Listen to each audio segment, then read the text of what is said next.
दो चार नाम ले लेने पर उसे भगवत प्राप्ति हो जाएगी कि नहीं हो जाएगी, मेरी तरफ से संशय नहीं है।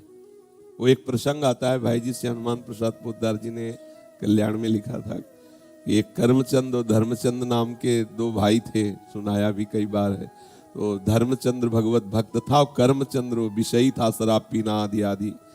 तो बड़ा भाई जब संतों से निवेदन करके घर लाता, उनकी अगवानी करता, आरती पूजा करता, उनको भोग प्रसाद पावा, वो जब देख लेता तो गाली देता संतों को भी। वो दुष्ट स्वभाव का था। बड़े भाई ने विचार किया कि इस दुष्ट का कैसे कल्याण हो, एक ही उदर से प्रकट हुए, कैसे इसका जो संतों को गालियां देता है उसका तो बहुत बुरा हाल होगा, दुर्गति होगी। मेरा भाई है, इसकी दुर्गति हो तो ठीक नहीं है। तो एक बार अयोध्या के संत भगवानों की मंडली उधर से निकली, तो वो तो संत सेवी थे ही, बुलाया घर में, सबका चरणामृत उतारा, आरती पूजा की, भोग प्रसाद पवाया। इतने में वो शराब पिए गाली बकते हुए, उसका कमरा ऊपर था। संतों ने कहा भाई तुम हमको तो बड़े आदर से लाए, ये कौन है जो गाली देता हुआ गया? तो उनका महाराज क्षमा करो, ये भाई है, गलत संग से इसकी दुर्दशा हो गई। चरण पकड़ा, महाराज क्या इसका कल्याण होगा? बोले पक्का हो जाएगा, तुम चिंता मत करो। कैसे होगा? बोले हम विधान बनाते हैं। वो थोड़ा हमारे जैसे तगड़े थे, ऊपर गए और वो अपना दरवाजा बंद करके शराब के नशे में था, बैठ दरवाजा खटखटाया तो उसने गुस्सा में खोला। उसने सोचा भाई ही होगा, तो जब देखा संत भगवान तो एकदम उसकी भौं चढ़ गई। तो संत भगवान समझ रहे थे कि विनय न मानत जलध जड़ गए 3 दिन बीत, बोले राम सकोप तब बिन भय होए न प्रीति। समझ गए कि इससे विनय से पार नहीं पाया जा सकता। शराब के नशे में था ही, वो गिरा दिया, चढ़ बैठे छाती में, बोले राम बोल। कहा नहीं बोलेंगे। बोले अगर राम नहीं बोला ना तो गला दबा देंगे, तुम्हारा यहाँ कोई बचाने वाला नहीं, बोल राम।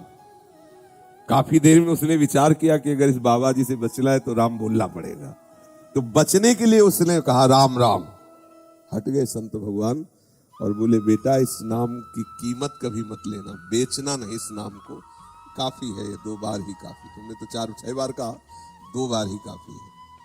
कुछ दिन बाद उसको भयंकर रोग हुआ, पाप के कारण, बहुत अत्याचार करता था, कुमार्गामी था, मरा। तब भगवान यम के दरबार में गया। धर्मात्माओं के लिए धर्मराज है, पापियों के लिए भयंकर यम रूप है भगवान, परम भागवत है। वहां कोई घंटा तो घंटा थोड़ी लगता है हिसाब करने में, सेकंड से भी कम हिस्से में हिसाब हो जाता है। जब उसका रजिस्टर देखा तो सब पाप ही पाप था। केवल 2 बार संत की कृपा से राम राम बोला। तो सिद्धांत होता है कि अधिक पुण्यवानों को यह अवसर दिया जाता है कि आपसे जो कम पाप हुए आप उनको भोग लो, फिर पुण्य लोकों को जाओ। और अधिक जो पापी होते हैं उनको पहले पुण्य भोगाया जाता है कि फिर तुम नरक भोगो। तो उनका तुम्हारा एक ही पुण्य है।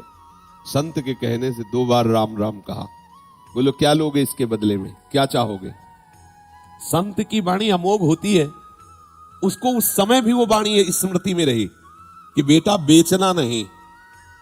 तब उन्होंने कहा कि पहले तो हमें कीमत बताओ कि इसकी क्या कीमत है। भाई तुमने कहा 2 बार राम राम के बदले में क्या लोगे, तो आप हमें बताओ इसकी कीमत क्या है, तो हम उस वैसे बतावें। फंस गए यमराज जी, परम भागवत है, 12 महाभागवतों में श्री धर्मराज जी हैं। वो सोचा भगवान की नाम की कीमत, अगर भाई तो महत अपराध बन जाएगा अगर उसकी कोई कीमत, संसार की कोई वस्तु, कोई लोक लोकांतर, भगवान के नाम की कीमत थोड़ी। भगवान का नाम तो भगवत स्वरूप है। कहाँ कहाँ लग नाम बढ़ाई, राम न सके नाम गुण गाई। तो बड़ा सच्चिदानंद में सामर्थ्यशाली भगवान का नाम। थोड़ी देर विचार करते रहे, सोचा देवराज इंद्र से सलाह लेते हैं। बुलाया, देवराज इंद्र आए। धर्मराज जी ने कहा समस्या में फंस गए, पापी जीव है, 2 बार राम राम बोला। देवराज इंद्र ने कहा इसका निर्णय तो हम नहीं कर सकते, इसका निर्णय तो भगवान ब्रह्मा जी कर सकते हैं, सृष्टि के स्वामी, वेद स्तुति करते रहते। उस बहुत चतुर था वो, जो जीवात्मा था बड़ा चतुर। उसने कहा सुनो, ये भयंकर रूप वाले जितने यमदूत हैं ये सब हमारे साथ सामने से हटा दिए जाएं, क्योंकि समझ गए पावर हमारा बढ़ गया, क्योंकि समस्या बढ़ गई 2 नाम। और बोले अब जहां तुम्हें ले जाना हो हम पैदल नहीं चलेंगे, पालकी में चलेंगे। तो देवराज इंद्र और धर्मराज पालकी में जीवात्मा को बैठाला, ब्रह्मलोक ले गए। इसकी लीला भी दिखाते हैं श्री राम शर्माचार्य पूज्य भाई जी महाराज के द्वारा। ब्रह्मा जी ने देखा, बोले देवराज और धर्मराज कौन सी लीला है, किस जीवात्मा का ऐसा महान पुण्य जो आप, अरे बोले प्रभु पुण्य की बात नहीं, महान पापी है, 2 बार राम राम बोला, अब बोल रहा है उसकी कीमत बताओ। तो ब्रह्मा जी भी सर खुजलाने लगे, क्योंकि भगवान नाम की अपार महिमा। ब्रह्मा जी ने कहा कि राम नाम की महिमा को भगवान महादेव जी जानते हैं, भगवान शंकर।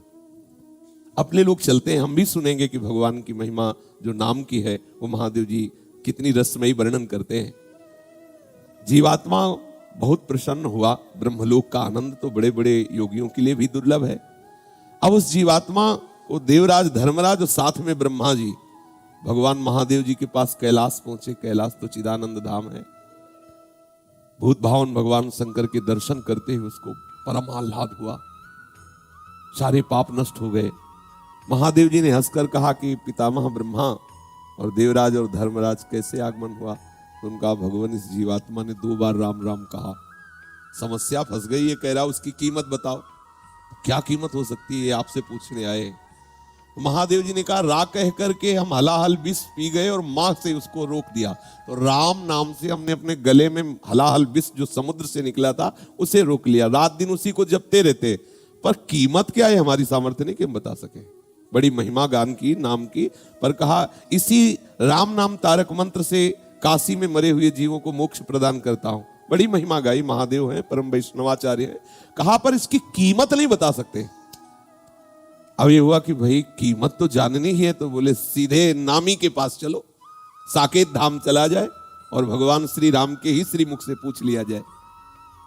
अब जीवात्मा को कितना आनंद। महादेव जी ने कहा हम भी सुनना चाहेंगे, नाम की कीमत क्या है? तो महादेव जी और भगवान ब्रह्मा जी, भगवान इंद्र जी, धर्मराज जी, ये सब महापुरुष और जीवात्मा साथ में दूल्हे की तरह। कितना आनंद देखो, दूल्हे की तरह वो कितना सजा के उसको। भगवान श्री राम ने मुस्कुरा कर कहा कैसे आगमन हुआ? तो बोले प्रभु ये बहुत पापी है, आपके प्रेमी महात्मा के द्वारा 2 बार राम राम कहाया। अब ये पूछ रहा है उसकी कीमत बताओ। तो भगवान श्री राम ने कहा लाओ इसे हमारी गोद में बैठा लो। भगवान श्री राम उसे अपनी गोद में बैठाला और दुलार करते हुए कहा कि कीमत तो हम भी नहीं बता सकते, महिमा तुम देख लियो। महिमा ये देख लियो कि शराब पीने वाला कुमार्गामी जीव, पापाचारी, संत द्रोही, अहेतु की कृपा संत की 2 बार राम राम कहाया, तो हमारी गोद में बैठा हुआ है, लेकिन कीमत हम भी नहीं बता सकते। कहाँ लगी नाम बड़ाई राम न सके। तो भाई ये अविश्वास न करे कि 2, 4, 6 बार लेने से क्या भगवत प्राप्ति हो जाएगी, क्या एक ही बार काफी है। पर आगे अगर अपराध न बने तो बड़ा रस आ जाए, फिर वो प्रभु के नाम का स्वाद लेकर के और प्रभु को अधीन कर ले, प्रभु की दिव्य लीलाओं का दर्शन करने का, प्रभु के श्रीअंग की सेवा का अधिकार, ये सब नाम से प्राप्त हो जाए।